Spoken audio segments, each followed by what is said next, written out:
नमस्कार, मी अयारा. आपण पाहता 24/7 माझा महाराष्ट्र न्यूज. परभणी जिल्ह्यातील गंगाखेड तालुक्यात जमियतुल कुरेश समाजाच्या वतीने तहसील कार्यालयासमोर धरणे आंदोलन केले. पारंपरिक पद्धतीने जनावरांचा व्यापार व मांस विक्री करून आपल्या कुटुंबाची उपजीविका भागविणाऱ्या कुरेश समाजाच्या व्यवसायात येणारे अडथळे व होणारा अन्याय दूर करावा तथा कथित गौरक्षकांकडून होत असलेली अडवणूक व लूटमार थांबविण्यात यावे. सदरील गौरक्षकांवर गुन्हे दाखल करण्यात यावेत. गंगाखेड शहरात कत्तलखान्याची परवानगी देण्यात यावी व जागा उपलब्ध करून देण्यात यावे. गंगाखेड शहरात मटन मार्केट बांधून देण्यात यावे व सर्व दुकानदारांना परवाने देण्यात यावे. संपूर्ण परभणी जिल्ह्यातील गौशाळांचे निरीक्षण करून त्यांची तपासणी करण्यात यावी. गोवंश हत्याबंदी कायदा रद्द करण्यात यावे. कुरेशी समाजातील मुलांच्या शिक्षणासाठी जात प्रमाणपत्र उपलब्ध करून देण्यात यावे. तसेच शैक्षणिक व रोजगार संधी उपलब्ध करून द्यावे. या मागणीसाठी गंगाखेड शहरात जमियतुल कुरेश समाज बांधवांनी 3 तास आक्रमक धरणे आंदोलन केले.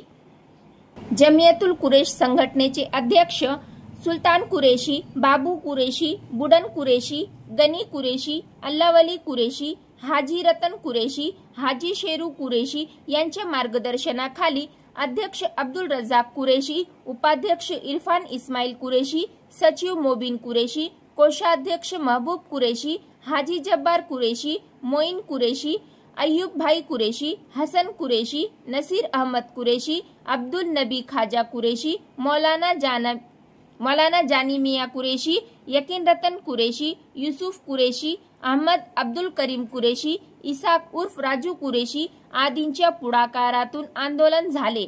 आंदोलन स्थळी विविध सामाजिक व राजकीय संघटनांच्या पदाधिकाऱ्यांनी सहभाग नोंदवला. जे आतंकवादी जे एखाद्या माणसाला धरून 4 जणांवर राहिले त्याच्यापाशी दाखला राहतो. अरे ते नगरपालिका देते ना, नगरपालिकाकडून तुमच्याकडून ते दाखला भेटत आहे आणि अजून त्याच्यावर अत्याचार तुम्ही प्रशासन जर करत आहे तर हे चुकीचं आहे. तर करा की ऑनलाईन तुम्ही दाखला.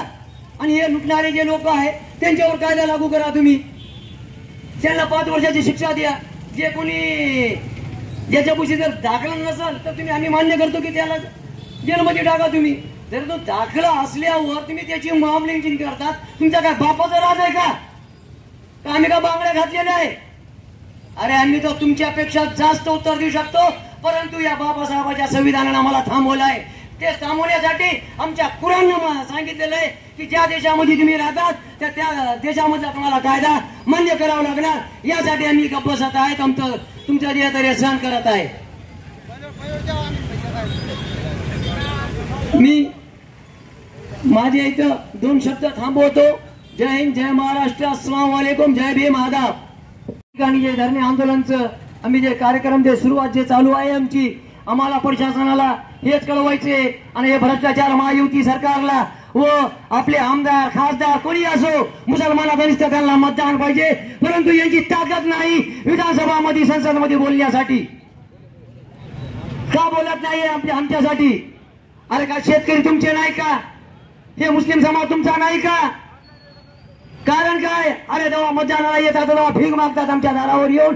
टाकून देऊ यावेळी त्यांना नगरपालिका असो, महानगरपालिका असो किंवा जिल्हा परिषद पंचायत समितीच्या निवडणुकीमध्ये या शेतकरी बांधव त्यांना संपूर्ण ताकदीला पाडून दाखवणार आहे. कारण की यांच्यावरती अन्याय होत आहे.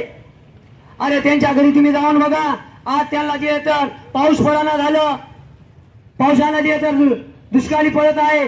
करा की त्यांचा शेतकरीचा कर्ज माफ करत नाहीये. शेतकरीचा कर्ज माफ कारण की यांना जे तर यांचा भ्रष्टाचार लपवायचा आहे.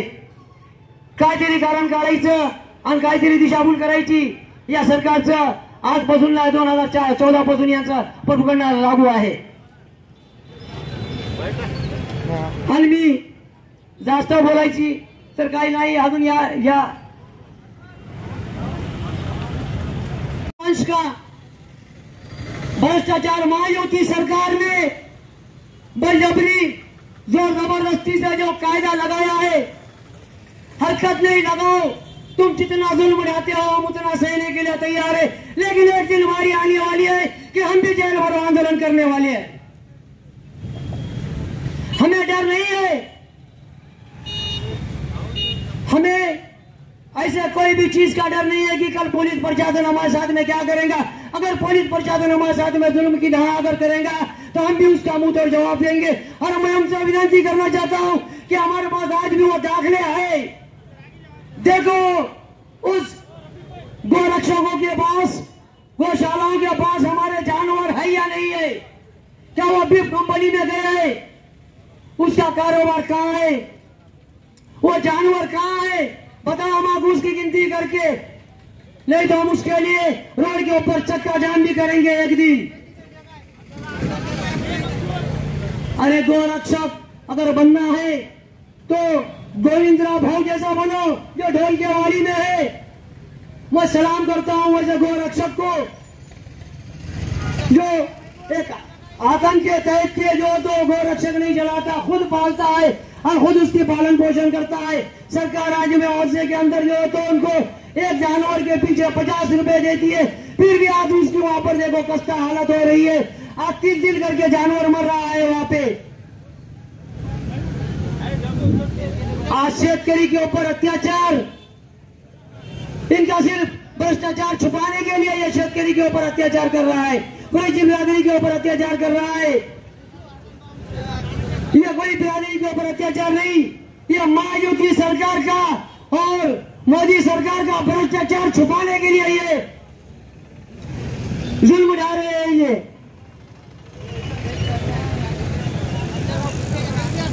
और